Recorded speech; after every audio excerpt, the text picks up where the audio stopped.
Warning! This program contains strong adult language, violence, and brief nudity. It's everything you're looking for. Live from the Sims Tower in the Robinson Auto Group studio, we are AM 1600 WKKX.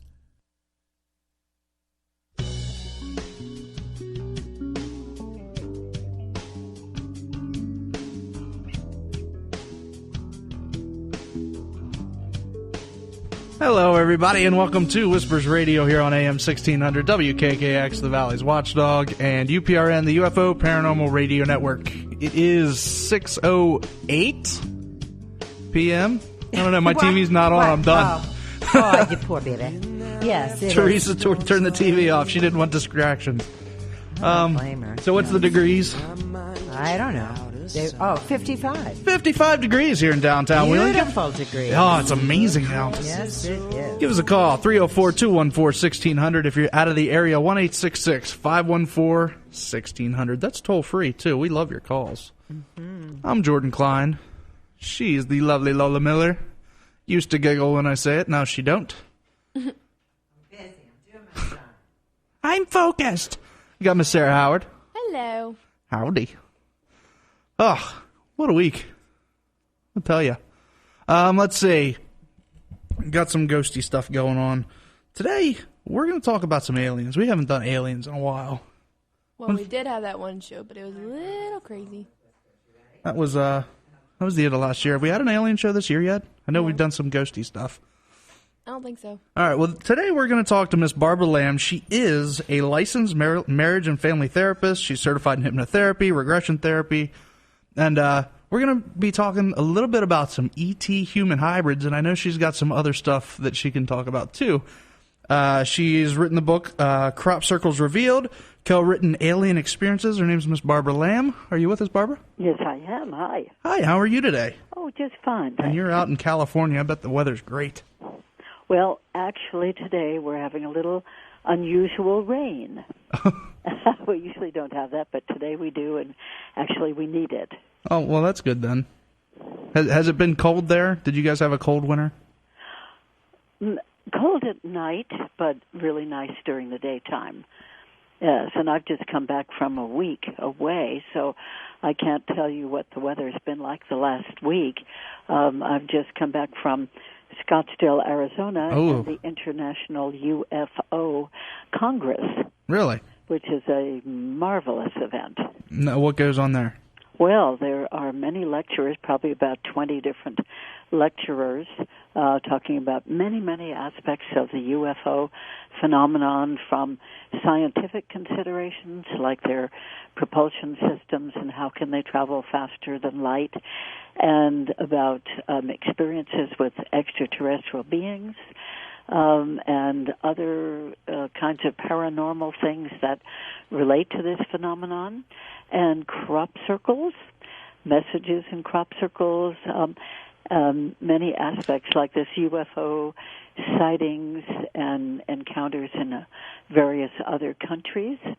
Well, it just goes on, but it's a broad spectrum all around, basically the fact that we are not alone in the universe, and we're all trying to learn more about what other kinds of intelligence there is out there and what they do.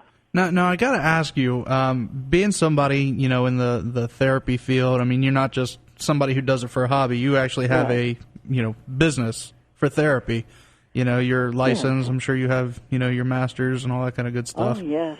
How did you get into ETs? Well, I was a psychotherapist for several years, licensed, back in, starting in the late 1970s.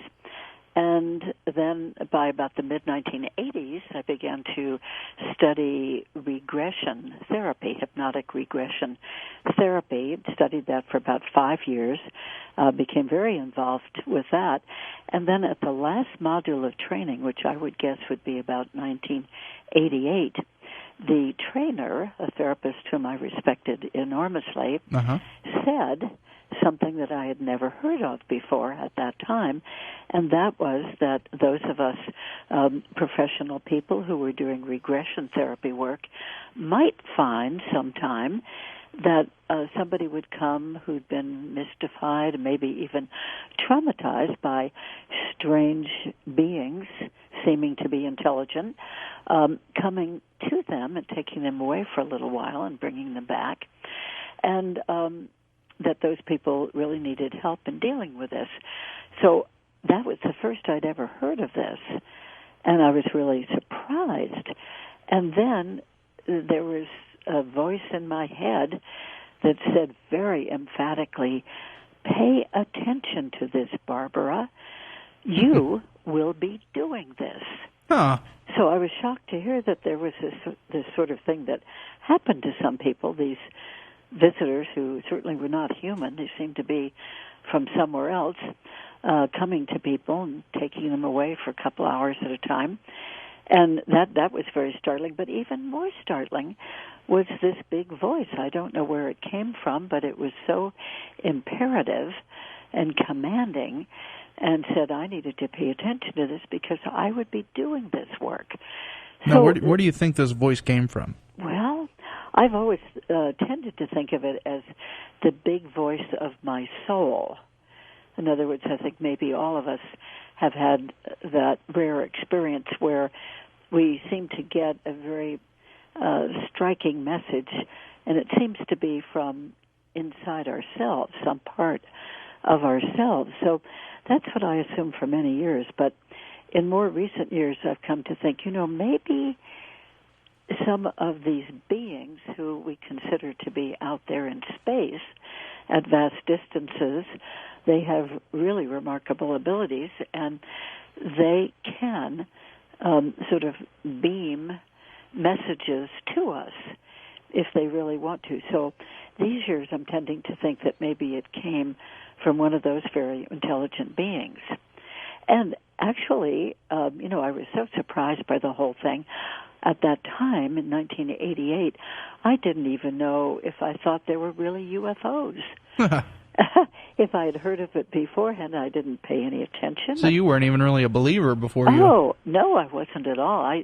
If I'd ever heard of anybody talking about UFOs or saw it on a magazine cover or something, I just assumed it was science fiction.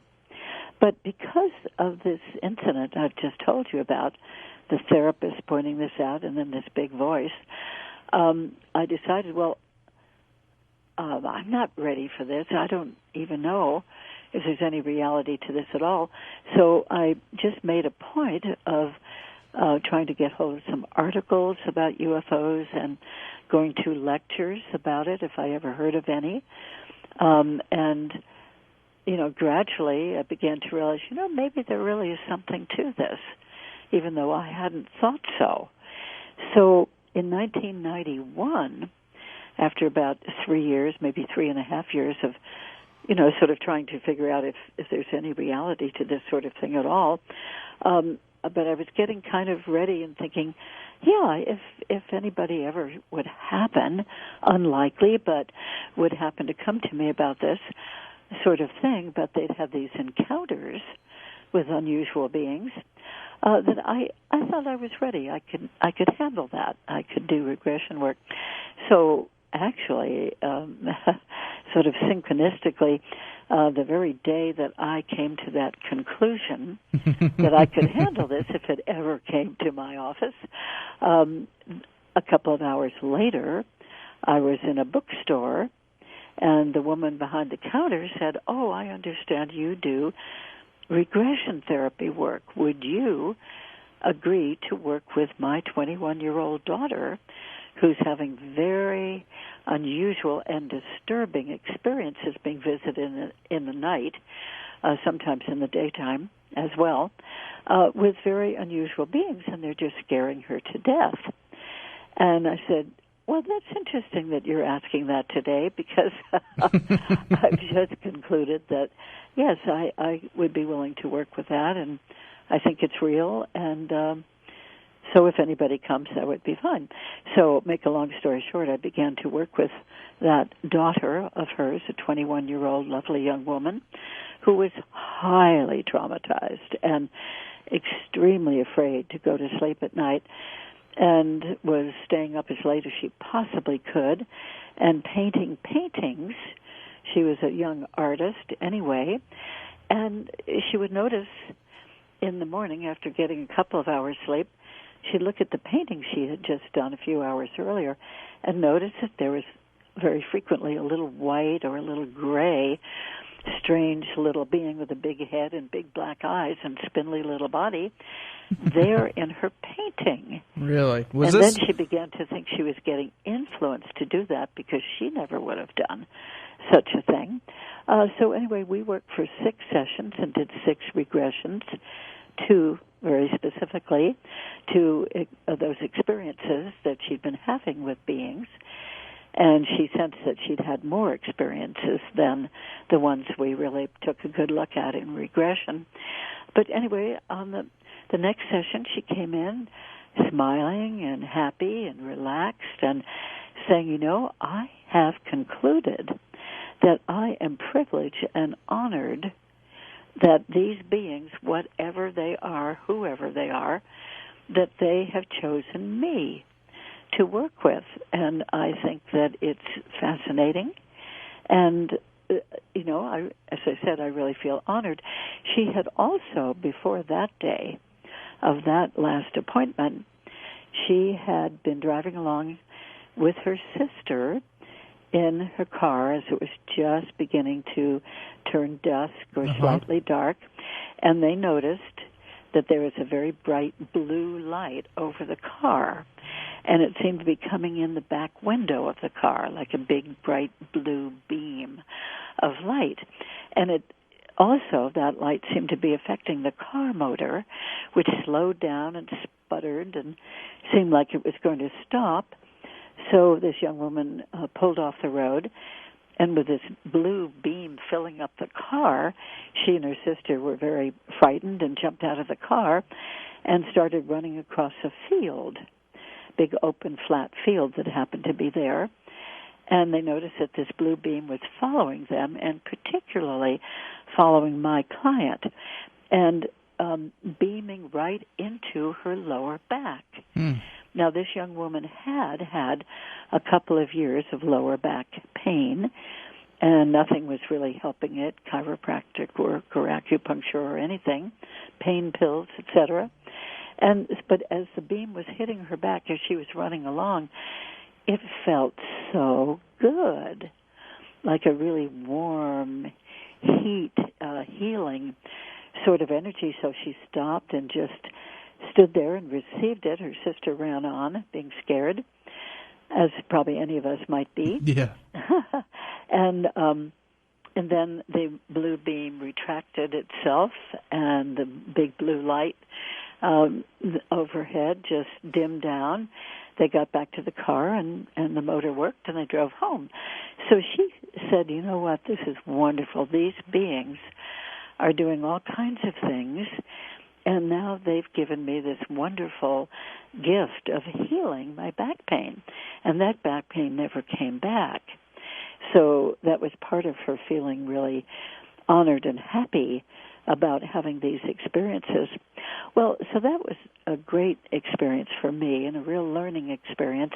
And I thought, well, if anybody else ever might happen to come along to me again, I certainly wasn't going to advertise it or anything.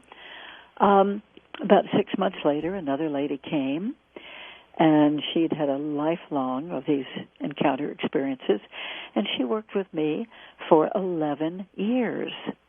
And during that time, we did at least 60, maybe even 70 regressions and a lot of counseling that went along with it. Wow. And she came through all that feeling very positive and realizing that she had had experiences with many different types of beings over the years. Now, are we talking just ETs, or are we talking like interdimensional? Well, that's a great question, and I'm glad you asked it early in the talk here. Some of them seem to be very physical, like we are, but they certainly are not us. They look different, they act different, they are different. They do seem to come from somewhere else. some other beings seem to be somewhat physical, but like a lighter vibration, a lighter frequency, shall we say, of physicality. But they have bodies and faces and so forth that look physical, except with some of them you can, almost see through them, but not quite. And then with still other beings, we think they must be coming from another dimension because they are very ethereal looking. And by the way, they are very loving, those kinds. Really? Loving, healing, caring, guiding, like a spirit guide. And yet they don't look like people. They look more like these, from our point of view, unusual beings. So I think that even the ones that seem lighter in physicality but still look like a head, neck, body, limbs, etc., that they may primarily reside in another dimension, and then they can easily somehow, we don't know how, but they can easily come through into our 3D physical dimension. Now, when you're working with, I guess, how do I want to say this? Have you had any experiences yourself with these type of beings? Yes, I have, and not until I'd actually been doing this work for several years. In other words, I'm not typical in the sense that most people seem to have these encounters experience when they're very little children, when they're very young, or even when they're infants, or in some cases they start being aware of these experiences that we regress to, and we go back to when they were in their mother's womb. So with most people, it seems like it's a lifelong event, that there are certain beings that come and work with them, over and over the many years. In my case, that was not true. And I think that the reason it began to happen, which was probably in about 1999, I think was the first one, was, I think, because these other beings who are elsewhere off of our planet, that they have these remarkable abilities, many of them, to know so much about us humans. We don't know that much about them, but they know about us, and whether they know this through remote viewing or remote sensing or just long-range psychic work, we're not really sure, but many of these beings do have a lot of interest in us humans, and they may not even come here, but they're aware of us. So I think what happened is that some of those beings must have been aware after 9 or 10 years that I, as just one human being, was doing a lot of this work helping other people to remember the details of their experiences and doing talking and counseling along with it as well, so you helping kind of became them to be normalized and, to be able to deal with it and be much more relaxed about it, in some cases even welcoming it after a while. And so apparently these other beings knew that. So one thing they did was send a being who certainly appeared to me to be a reptilian being. Really? Yeah, just one day I was walking through my home from my study through the living room to go somewhere else in the house, and there in the middle of the living room was this being just standing there. Just right in the middle of your living room? Yes, right in the pathway that I would have, was intending to walk through. And what did he look like? Well, he was, I'd say, he wasn't big and tall, as some of them are. Uh-huh. He was probably about 5'6" or 7. And he was husky. He was very muscular. He looked upright like a man with 2 arms and 2 legs and feet and so forth. And but his whole skin texture was very different than ours, much more variegated in texture and coloring. It seemed like he had a lot of various shades of green and brown and tan and sienna brown, kind of mottled in a sense. and then the modeling of texture. And his face was not like ours. His head shape was not unlike ours, but he had no hair. And his face protruded a bit toward the front without a distinct nose, sticking out from the face. That all seemed to be part of this protrusion. And he had very, very bright yellow round eyes, not big, about the size of our eyes, but they were round and they were bright yellow, but in the middle, instead of having a black pupil and irises, there was kind of a vertical black, it looked like a slit, but it must have been the pupil, but it looked like it was a little upright lightning strike kind of shape rather than just a straight shape. Wow. Anyway, now to my amazement, still, and this experience happened probably 12 or so years ago, but still to my amazement, I walked right over to him feeling positive about him, and he had his hand extended for a handshake, and I shook his hand, and then we stood there for a while just holding, his right hand clasped with my right hand, and being only, probably 10 inches or so away from his face.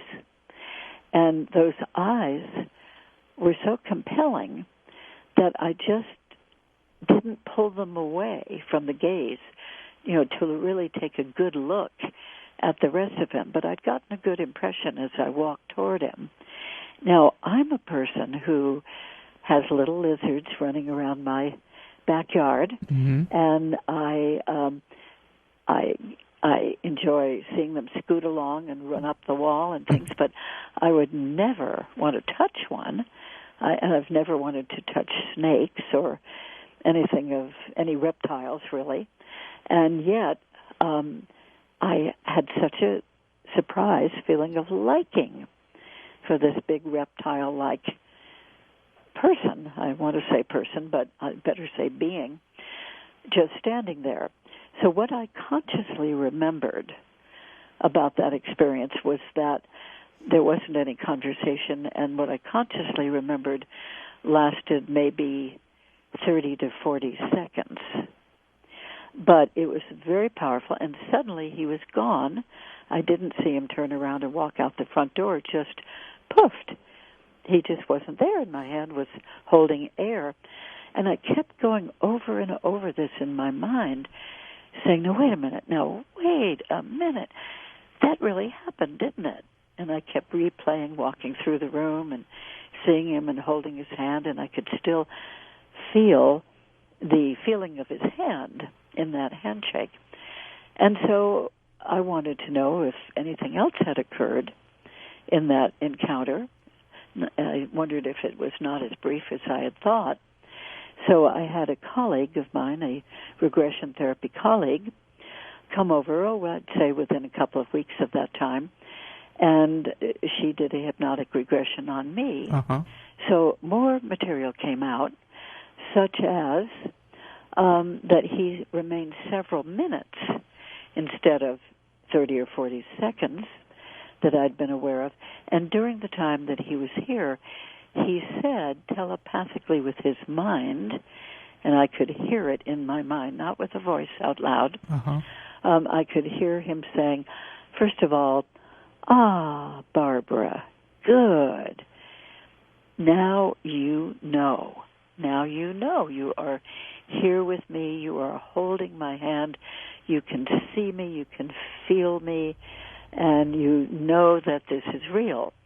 And he went on to say, for a few minutes, things such as that he and others from elsewhere, he kept using that term. Elsewhere. He didn't say another planet or a spaceship. He just said from elsewhere.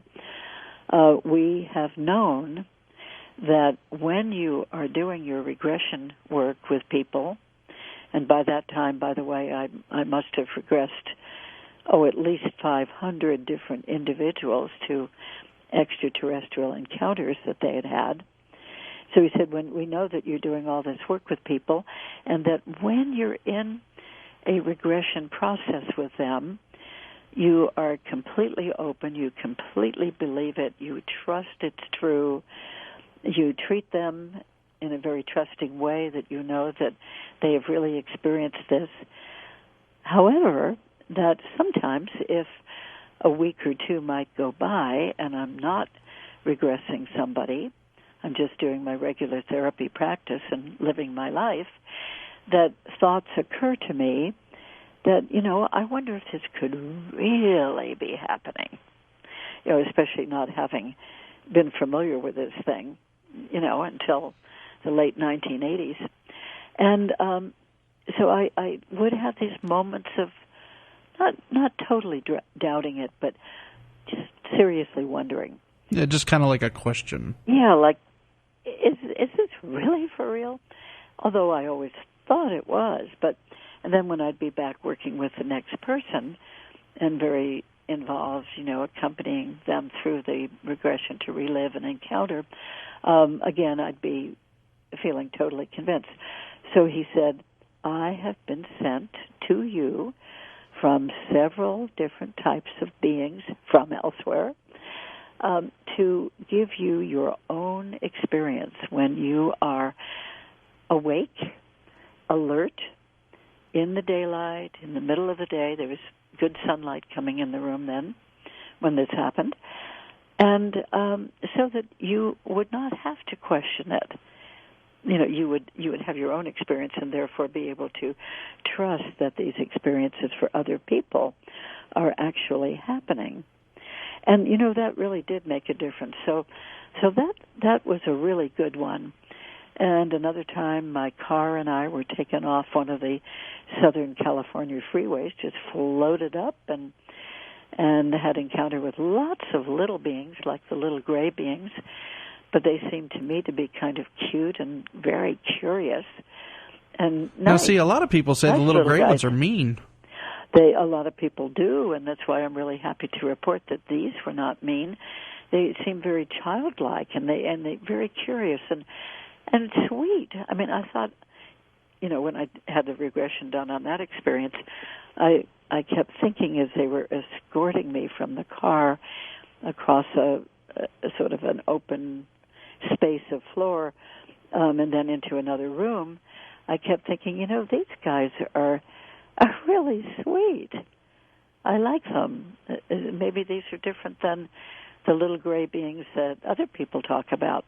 Anyway, they took me to a room and sat me in a great big chair, and I got connected up through some sort of a helmet with tubes and wires coming out of it, and then I felt a current, especially in my head, like an electrical current. It didn't hurt, but it was very definitely noticeable. And then the current went through my whole body, and they were all these little guys, probably about 20 of them at least, all swarmed around me, watching me as I was receiving this current. And then I noticed that behind them, further away from me, was a very, very tall white being with really huge eyes. Probably each eye was at least 6 inches tall and very wide, too, really kind of curved around the sides of his face. And anyway, he talked to me for a couple of hours when I was there, and he said, don't worry about this current. What we are doing is just downloading information from your brain about all these regressions that you have done with many people, and that was even more people, probably maybe 600 people by that time. And he said, we want to know what the people you have been working with, what they knew about what was happening to them before they did the regression, and what they learned newly in the regression, and how the whole thing about having these encounters is affecting them in their lives. Now, the person who is regressing me is somebody very, very well known and respected in this field, Dolores Cannon. And she had done many regressions with people to extraterrestrial experiences and many other aspects of reality. And she was conducting this regression with me, and she said, "Oh, Barbara, ask him what they do with the information." So, of course, I was lying there in hypnosis, but hearing her say this and then relaying it to this tall white being. Uh-huh. And he said, "We broadcast it." And then Dolores again said, "Barbara, ask him, how do they broadcast it?" And he said, "Well, it's rather like your radio broadcast. We send out signals, but it's actually a different technology. It doesn't work just the way your radios do, but we broadcast it out." And she said, "Well, who listens to it? Ask him that." So I asked him that, and he said, "Well, other beings who come from different areas of the universe, and those who come to the Earth and close to the Earth, they will pick up the signals, they will get the information, and they will listen to it if they're the types who are interested. If they're not interested in this material, they just simply don't tune into that particular frequency, like you humans turn to a radio station you like and not into the others." So anyway, then she was continuing to ask questions, and he finally said to me, "Barbara, she can ask me directly. You don't have to repeat it through you." So he's reading her mind, too. Yeah, so she kept asking these questions, and he would answer through me. I was the one who was hearing it, being regressed to being on that little craft with him. And so she would ask the question, and I'd hear him, and I'd give the answer out loud.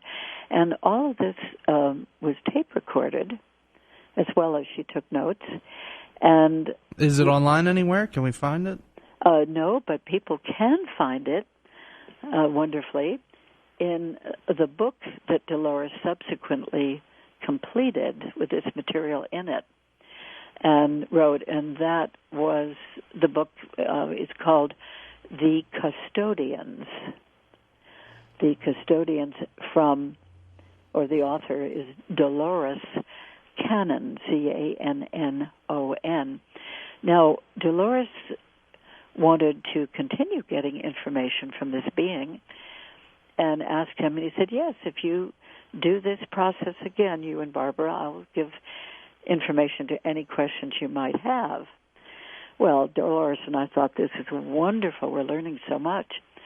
And so we met about 2.5 months later and did another regression. And this time, we both had a long list of questions that we wanted him to answer. And so we did that. She would ask the question that either she wanted or I wanted to ask, and then he would give me the answers, and I would repeat them. Now, how come he couldn't tell her? Well, she couldn't hear him because she wasn't in the regression. Oh. See, in the regression, I went back to that experience that I'd had with him, and everything that we have ever experienced in any way is recorded in our subconscious minds. Uh-huh. So all of this was recorded in my subconscious mind and not hers.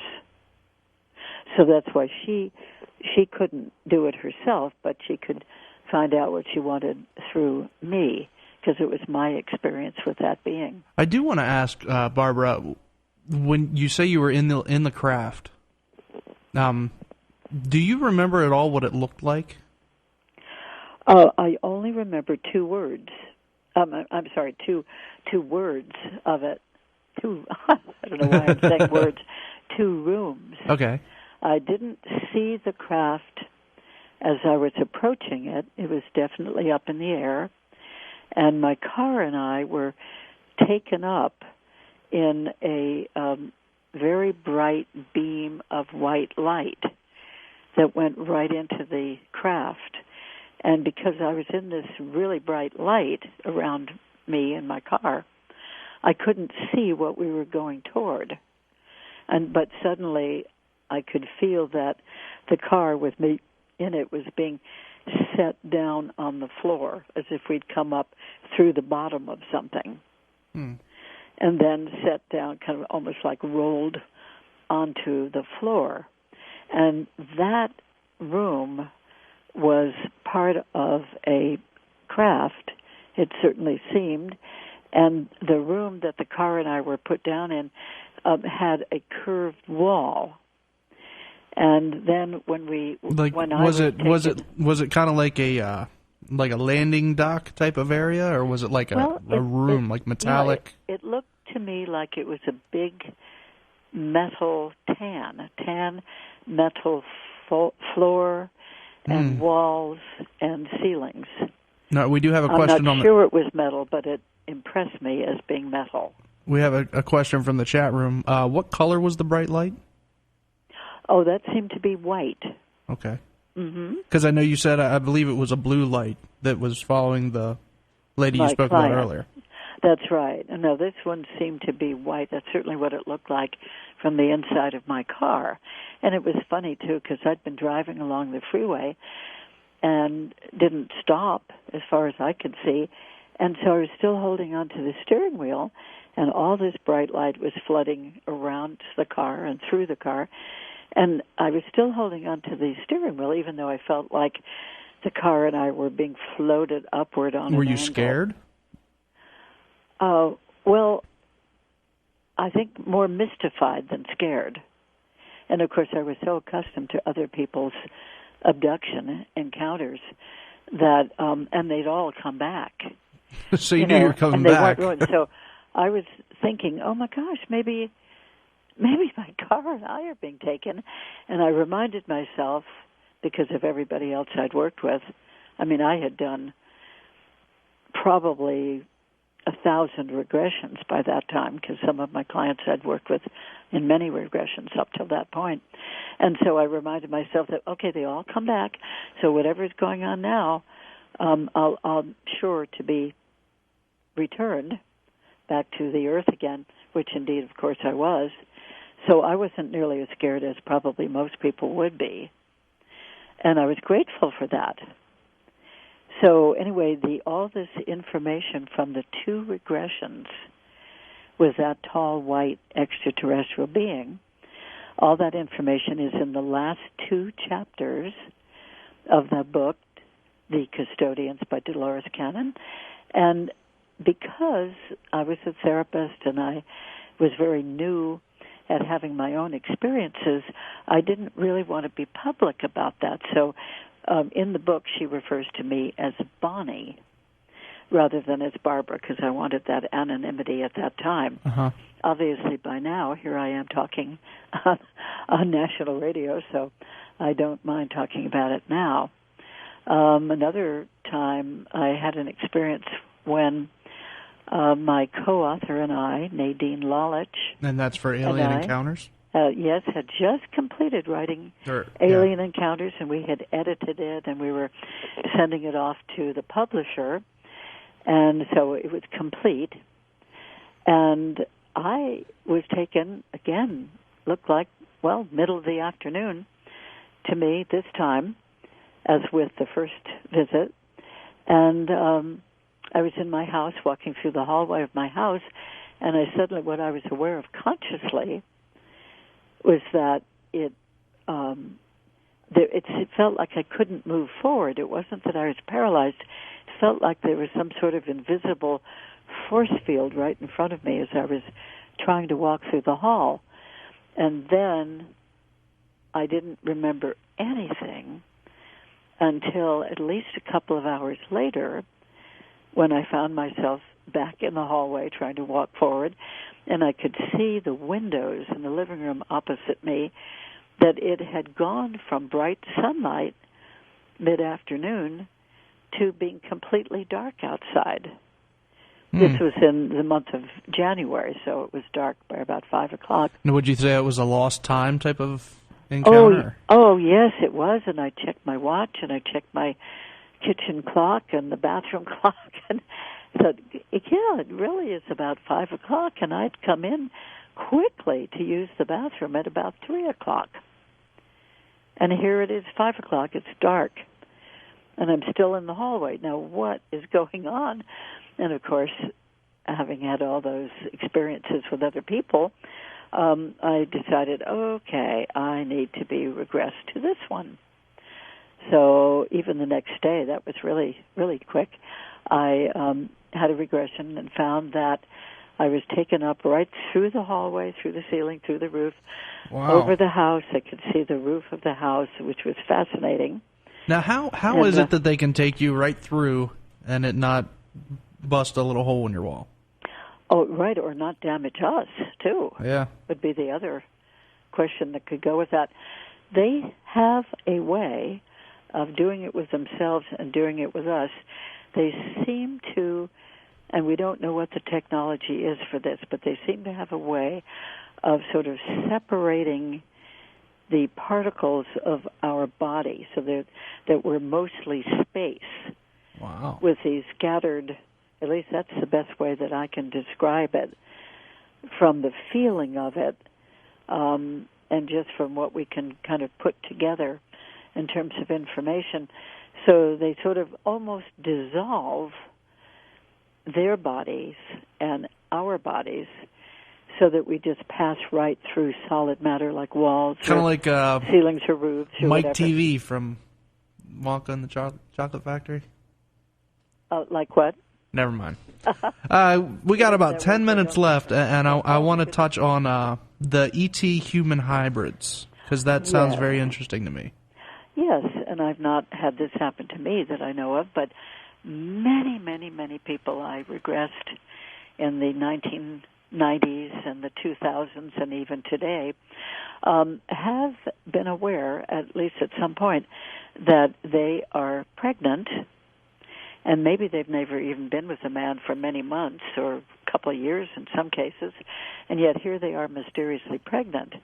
Now, what's happened with that is that the extraterrestrials have come and removed eggs from the human female's womb, and they take those eggs back to where they come from, leave the woman here, or sometimes they've taken the woman to a medical table on a craft and done this removal, and then they combine it with other material, which apparently has extraterrestrial genetics, at least, and maybe full-on reproductive material in it. So it would be like combining it in a petri dish, like our scientists might do.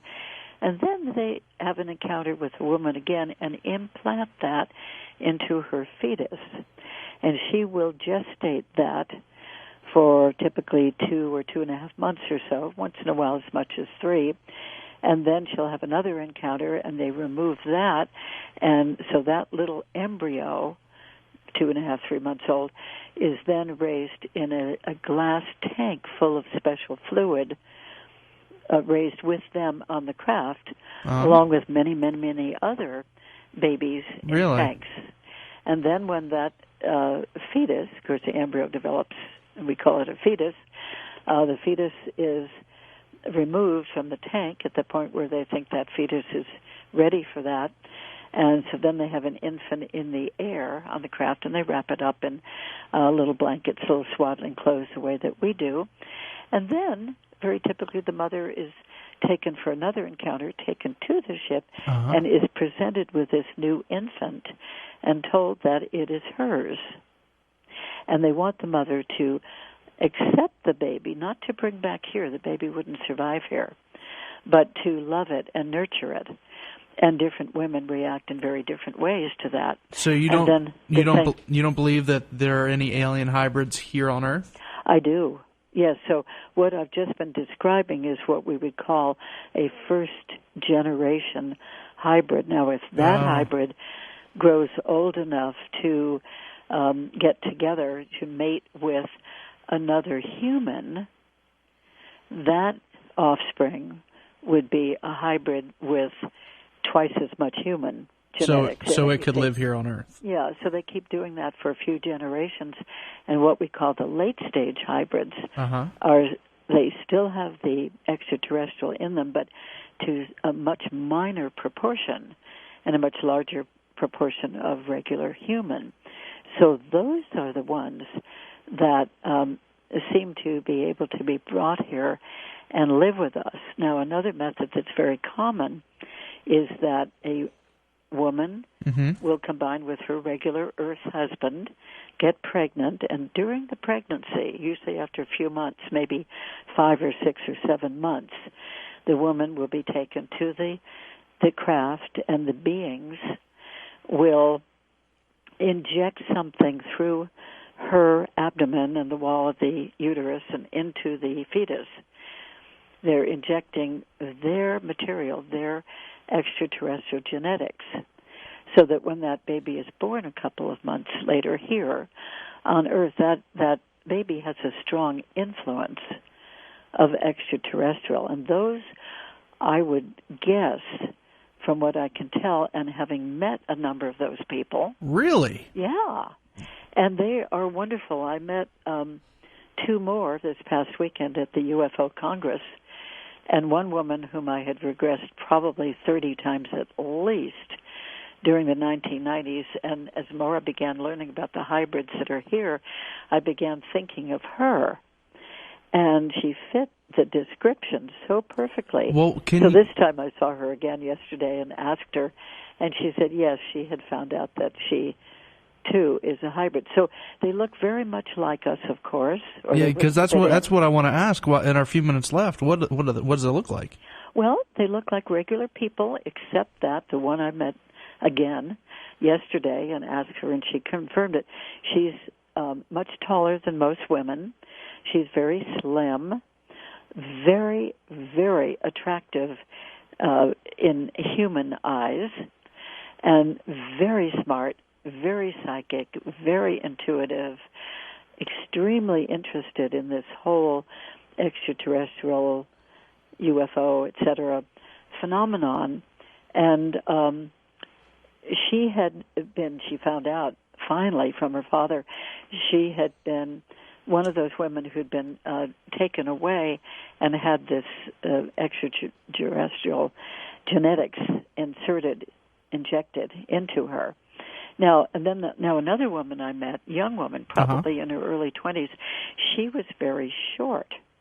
And in a way, you could see that she looked like one of the little gray beings, except that she was human enough to look like a cute, kind of a attractive young woman. She had blonde hair, straight blonde hair, but bigger eyes than usual, and her head was rounder at the top and the back than most of ours are. Her hair covered it, and I didn't even notice that really till the second day of knowing her.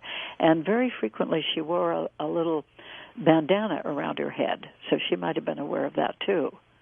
But it looked like kind of a little fashion statement. Didn't stand out as being terrifically unusual. But there any hybrids walking around that's got like a lizard tail or anything like that? No, I don't think so. But I think that there are some hybrids who would have reptilian and human now, what would that genetics. Look like? And I worked, oh my goodness, I worked all through the 1990s with a woman. Now, to us, she looks like a black woman, a regular Negro race person. She did have a little bit unusual skin texture, but I never thought too much of it. Her eyes were a little bigger than the rest of ours. She was in my monthly experiencer support group, and I don't think any of us, some people just have bigger eyes. We didn't think too much of it. But looking back on it now, I know, because I helped her with regressions, that she had 2 reptilian human sons with one particular reptilian being she knew all of her life. And they were big and strong, and she was very proud of them. But they would not have looked human enough to survive here. But she herself, I began to realize in later years, is, in my opinion, is a hybrid herself. So, in other words, you could see a hybrid, and you might think, oh, this person's a little bit unusual looking, but they have everything that we do: fingers, fingernails, toes, hair, faces. Features are like ours. Sometimes they're a little bit smaller. Like the nose would be a little bit smaller, but not freakishly so. And they all. So I've met probably about 10 of them now, and they live all over the U.S. And they certainly, to most people, would look like a regular human being. But when you begin to know about certain characteristics, certain things to look for, and particularly certain things to ask for, like the psychic abilities, and their longing. So many of them long to go home, and they'll point out to the sky that they feel that their real parentage is out there, and yet their parents here say, no, where are your real parents? What are you talking about? But they have that longing to go home. They don't feel that the earth is their place to live. They often don't feel like they fit in with humanity around them. And they're so intuitive and psychic and very smart. And very often they'll have something a little bit different about their physicality. Like one of them, whom I know, who lives in Arizona, she definitely has bigger eyes. There's no doubt about that. But otherwise looks human. But she has a different composition of her bones. She's been medically tested again and again. And often these people will have a slightly lower physical body temperature, and often they'll have somewhat lower, really at the very low end, blood pressure. And sometimes they'll have an extra toe or minus a toe that they were born with, or fingers. And they might have an extra rib. One lady I know has an extra rib. What about blood type? Yeah, the blood type is different. Thanks, I meant to mention that. That's definitely a different type than what most of us have. So, if you really look into it, there are some real strong indications. And those people are the ones who just feel out of place and feel they're from somewhere else. But the very nice thing about this is that in each case of these people whom I've really met and worked with and interviewed to some extent, that they all have a mission. Now, sometimes that mission might be to work with... We got about 30 seconds. Okay, ecology, or upgrading people's consciousness, or teaching other people psychic skills, educating them about the universe and all these beings and how we need to become more conscious so that we can partake in the universal community of beings. Now, where can we find your books? Okay, the website is Barbara Lamb, MFT.com. And the MFT is Marriage and Family Therapist. Marriage and Family Therapist. Barbara is BARBARA, Lamb, LAMB, MFT.com. So that's a perfectly good way to do that. And that's very easy to remember. Yeah. And we can get anybody out there that needs to get in contact with you or would like to get in contact with you can get through your website? That's right, yes. All right. We are out of time, and I want to thank you for your time. It's been very, very interesting, and it's been a fun time. Well, it's been good. I'm very glad to share this information. Miss Barbara Lamb, author of Crop Circles Revealed and co-author of Alien Experiences. Thank you very much, ma'am. Thank you. And until next week, everybody, don't be afraid, only believe.